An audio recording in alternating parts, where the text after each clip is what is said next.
Working in Brighton Hove is the first time I've worked for an organisation where anti-racist practice has been such an important part of what we do and the way that we work. I think it's been transformative. I started the post 2 years ago, and I suppose 2 years ago it felt quite daunting. Daunting but exciting and challenging all at the same time. It's uncomfortable, having uncomfortable conversations about race and racism, and we have to really ensure that we give people that space to be able to sit with that discomfort. As social workers, it's really hard. We tend to think we're the good guys, we've got our values sorted, and it's challenging to stop and pause and reflect as a white worker. We haven't always got it right. There's always discussion. Anything in terms of anti-racist practice, you can discuss them with Millie, who I find really approachable and really helpful, whether it be like situations personally in your team, but also with like your work with families and stuff. She is very knowledgeable and useful.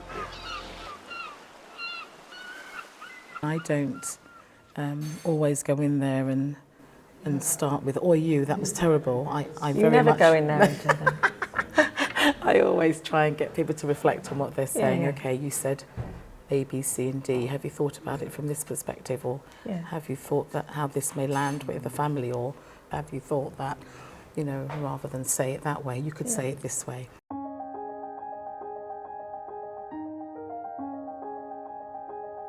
So I think we've made lots of efforts to recruit staff that are different colours, different cultures, different ethnicities.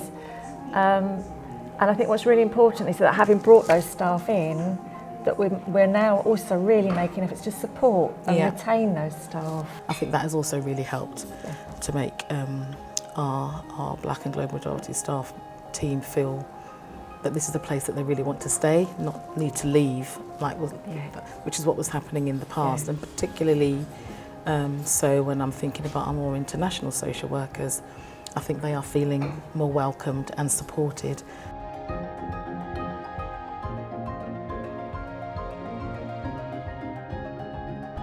There are platforms where practitioners from the global majority meet and share their experiences.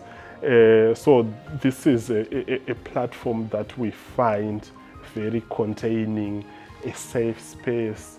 We will get there. It's going to take a while. Racism is not going to disappear realistically, but at least to open up and talk about it, I think we have come so far. I guess when I think back to where we started a couple of years ago, at the point where I was frankly feeling quite nervous about beginning this work with you as a new anti-racist practice lead, and where we are now, both in terms of how we work together, but what I see across the authority, it's feeling really quite different now. Oh wow, that's really, really good to hear, and I'm beginning to see, and I can see the impact it's having, very much so. And I think that's also coming from an immense amount of feedback that I get from inside the local authority, different people in the local authority. Millie, you're famous.